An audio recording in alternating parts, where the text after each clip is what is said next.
Hello friends, ಇವತ್ತಿನ recipe ಬಂದು jeera rice ನನ್ನ ಸ್ಟೈಲಲ್ಲಿ. ಬನ್ನಿ ಜೀರಾ ರೈಸ್ ಹೇಗೆ ಮಾಡೋದು ಅಂತ ನೋಡೋಣ. ಜೀರಾ ರೈಸ್ ಮಾಡೋಕ್ಕೆ ಏನೇನು ಬೇಕು ಅಂತ ನೋಡೋಣ. ಫಸ್ಟು 2 ಈರುಳ್ಳಿನ ಈ ಥರ ದೊಡ್ಡದಾಗಿ ಸ್ಲೈಸ್ ಮಾಡ್ಕೊಂಡು ಇಟ್ಕೊಂಡಿದ್ದೀನಿ. ನೋಡ್ಬೋದು ನೀವಿಲ್ಲಿ. ಒಂದು 10 ಹಸಿರು ಮೆಣಸಿನ್ಕಾಯಿ ತೊಗೊಂಡಿದ್ದೀನಿ. ಮೆಣಸಿನ್ಕಾಯಿ ಖಾರ ಇದ್ದರೆ ಕಡಿಮೆ ತೊಗೊಳ್ಳಿ. ಮತ್ತು ಒಂದು ದಪ್ಪು ಗೆಡ್ಡೆ ಬೆಳ್ಳುಳ್ಳಿ ತೊಗೊಂಡಿದ್ದೀನಿ. 1 ಇಂಚಸ್ದು 2 ಪೀಸು ಶುಂಠಿ ತೊಗೊಂಡಿದ್ದೀನಿ. ಶುಂಠಿ, ಬೆಳ್ಳುಳ್ಳಿ ಮತ್ತು ಹಸಿರು ಮೆಣಸಿನ್ಕಾಯಿನ ತರಿಯಾಗಿ ಗ್ರೈಂಡ್ ಮಾಡ್ಕೊಳ್ಳೋಣ. ಒಂದು ಜಾರಿಗೆ ಹಾಕ್ಕೊಂಡು ಇದಿಷ್ಟನ್ನು ತರಿಯಾಗಿ ಗ್ರೈಂಡ್ ಮಾಡ್ಕೊಂಡು ಬರೋಣ. ಈ ಸ್ಪೂನಲ್ಲಿ ಒಂದು 3 ಸ್ಪೂನ್ ಜೀರಿಗೆ ತೊಗೊಂಡಿದ್ದೀನಿ, ಎಣ್ಣೆ ತೊಗೊಂಡಿದ್ದೀನಿ, ಮತ್ತು ರುಚಿಗೆ ಎಷ್ಟು ಬೇಕೋ ಅಷ್ಟು ಸಾಲ್ಟ್ ತೊಗೊಂಡಿದ್ದೀನಿ, ಮತ್ತು ಚಕ್ಕೆ ಮತ್ತು ಲವಂಗ ತೊಗೊಂಡಿದ್ದೀನಿ. ಚಕ್ಕೆ ಇದು ಒಂದು 3 ಪೀಸಸ್ ತೊಗೊಂಡಿದ್ದೀನಿ, ಮತ್ತು ಲವಂಗ ಒಂದು 5 ಲವಂಗ ತೊಗೊಂಡಿದ್ದೀನಿ. ಈ ಸ್ಪೂನಲ್ಲಿ ಒಂದು 2 ಸ್ಪೂನ್ ಆಗೋಷ್ಟು ಮೆಣಸು ಪೌಡರ್ ತೊಗೊಂಡಿದ್ದೀನಿ ಒಗ್ಗರಣೆಗೆ. ಸೊಪ್ಪು ಹೆಚ್ಚಿಟ್ಕೊಂಡಿದ್ದೀನಿ. ಮತ್ತು ನಾನಿಲ್ಲಿ ಬಾಸುಮತಿ ಅಕ್ಕಿ ತೊಗೊಂಡಿದ್ದೀನಿ. ಬಾಸುಮತಿ ಅಕ್ಕಿದು ಟೇಸ್ಟ್ ನಮಗೆ ತುಂಬ ಇಷ್ಟ ಆಗುತ್ತೆ. ಜೀರಾ ರೈಸ್ ಕೂಡ ತೊಗೊಂಡು ಮಾಡ್ಬೋದು, ಬಟ್ ನಾನಿವತ್ತು ಬಾಸುಮತಿ ಅಕ್ಕಿನಲ್ಲಿ ಮಾಡ್ತಾಯಿದ್ದೀನಿ ಜೀರಾ ರೈಸ್ನ. ಬಾಸುಮತಿ ಅಕ್ಕಿಗೆ 1 ಲೋಟ ಅಕ್ಕಿಗೆ 2 ಲೋಟ ನೀರು ಹಾಕಬೇಕು. ಅದನ್ನು 1/2 ಅವರ್ ನೀರು ಹಾಕ್ಬಿಟ್ಟು ಸೋಕ್ ಮಾಡಿ ಇಡಬೇಕು. ನಾನು ಆಲ್ರೆಡಿ ಅರ್ಧ ಗಂಟೆ ಮುಂಚೆನೇ 2 ಲೋಟ ಅಕ್ಕಿಗೆ 2 ಲೋಟ ನೀರು ಹಾಕ್ಬಿಟ್ಟು ಸೋಕ್ ಮಾಡಿ ಇಟ್ಟಿದ್ದೀನಿ. 1/2 ಅವರ್ ಆಗಿದೆ. ಇವಾಗ 2 ಲೋಟನ ಕುಕ್ ಮಾಡುವಾಗ ಹಾಕ್ತೀನಿ. ಜೀರಾ ರೈಸ್ಗೆ ಏನೇನು ಬೇಕು ಅಂತ ನೋಡಿದ್ವಿ. ಬನ್ನಿ ಇವಾಗ ಜೀರಾ ರೈಸ್ ಮಾಡೋಣ.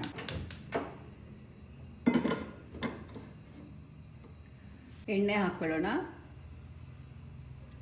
ನಾನು ಸ್ವಲ್ಪ ತುಪ್ಪ ಹಾಕ್ಕೋತೀನಿ. ನೀವು ತುಪ್ಪ ಇಷ್ಟ ಇಲ್ಲ ಅಂದರೆ ಬೇಡ. ನಮ್ಮನೇಲಿ ಎಲ್ರಿಗೂ ತುಪ್ಪ ಇಷ್ಟ, ಅದಕ್ಕೋಸ್ಕರ ತುಪ್ಪ ಹಾಕ್ಕೋತೀನಿ ಸ್ವಲ್ಪ. ಇವಾಗ ಚಕ್ಕೆ ಮತ್ತು ಲವಂಗ ಹಾಕ್ಕೋತೀನಿ. 1-2 ಪಲಾವ್ ಎಲೆ ಹಾಕ್ಕೋತೀನಿ. ಪಲಾವ್ ಎಲೆ ಆಪ್ಷನಲ್ಲು, ಫ್ಲೇವರ್ ಒಂಥರ ಚೆನ್ನಾಗಿರುತ್ತೆ ಹಾಕಿದ್ರೆ. ಜೀರಿಗೆ ಹಾಕ್ಕೋತೀನಿ. ಜೀರಿಗೆ ಸ್ವಲ್ಪ ಎಣ್ಣೆನಲ್ಲಿ ಫ್ರೈ ಮಾಡ್ಕೊಳ್ಳೋಣ. ಮೆಣಸು ಪೌಡರ್ ಹಾಕ್ಕೋತಾ ಇದ್ದೀನಿ. ಶುಂಠಿ, ಬೆಳ್ಳುಳ್ಳಿ ಮತ್ತು ಹಸಿರು ಮೆಣಸಿನ್ಕಾಯಿ ಪೇಸ್ಟ್ ಮಾಡಿದ್ನಲ್ಲ ಅದನ್ನು ಹಾಕ್ಕೊಳ್ಳೋಣ.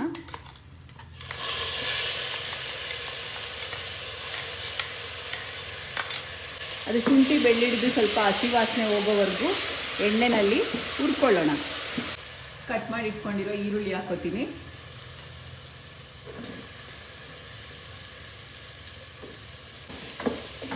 ಈರುಳ್ಳಿ ಸ್ವಲ್ಪ ಬ್ರೌನ್ ಆಗೋವರೆಗೂ ಎಣ್ಣೆಯಲ್ಲಿ ಫ್ರೈ ಮಾಡ್ಕೊಳ್ಳೋಣ.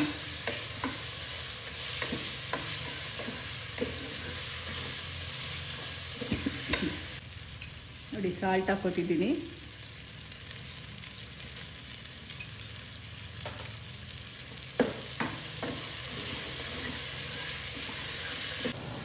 ನೋಡಿ, ಈರುಳ್ಳಿ ಎಲ್ಲ ಫ್ರೈ ಆಗಿದೆ. ಇವಾಗ ಈರುಳ್ಳಿ ಇಷ್ಟು ಫ್ರೈ ಆದಮೇಲೆ ಮೆಜರ್ ಮಾಡಿ ಇಟ್ಕೊಂಡಿರೋ ನೀರನ್ನು ಇದಕ್ಕೆ ಹಾಕ್ಕೋತೀನಿ. 1 ಲೋಟ ಬಾಸುಮತಿ ಅಕ್ಕಿಗೆ 2 ಲೋಟ ನೀರಂಗೆ 4 ಲೋಟ ನೀರು ಎತ್ತಿಟ್ಕೊಂಡಿದ್ದೆ. ಅದನ್ನು ಕಂಪ್ಲೀಟ್ ನಾನು ಇದಕ್ಕೆ ಹಾಕ್ತಾಯಿದ್ದೀನಿ. ನೆನೆಸುವಾಗ ನೀವು ಎಷ್ಟು ನೀರು ಹಾಕ್ಕೊಂಡಿರ್ತೀರ ಅದನ್ನು ಕೂಡ ಮೆಷರ್ ಮಾಡ್ಕೋಬೇಕು. ಟೋಟಲ್ 2 ಕಪ್ಸ್ ಬಾಸುಮತಿ ರೈಸ್ಗೆ 4 ಕಪ್ಸ್ ವಾಟರ್ ಹಾಕಬೇಕು. ಅದೇ ಮೆಷರ್ಮೆಂಟಲ್ಲಿ ಹಾಕಿ ಚೆನ್ನಾಗಾಗತ್ತೆ ರೈಸ್.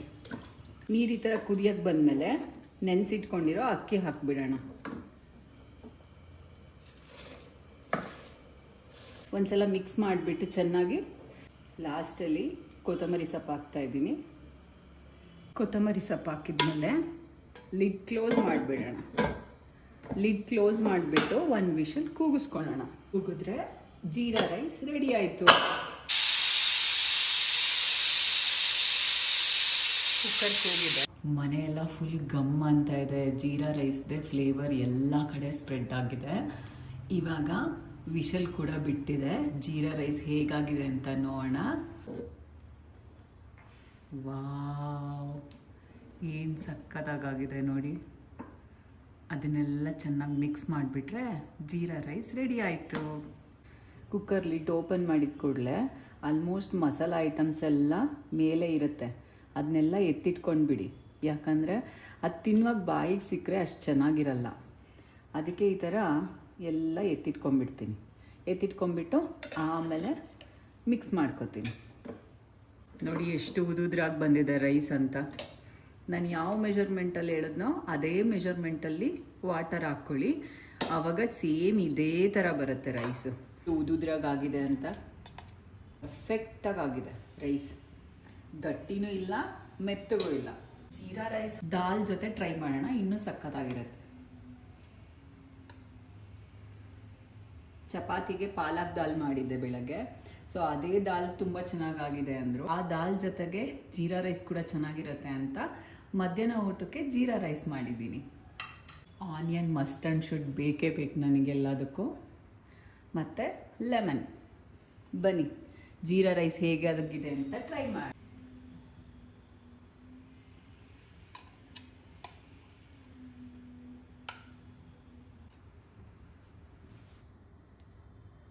ನೋಡಿ, ನೋಡೋಕ್ಕೆ ಸಕ್ಕತ್ತಾಗಿದೆ.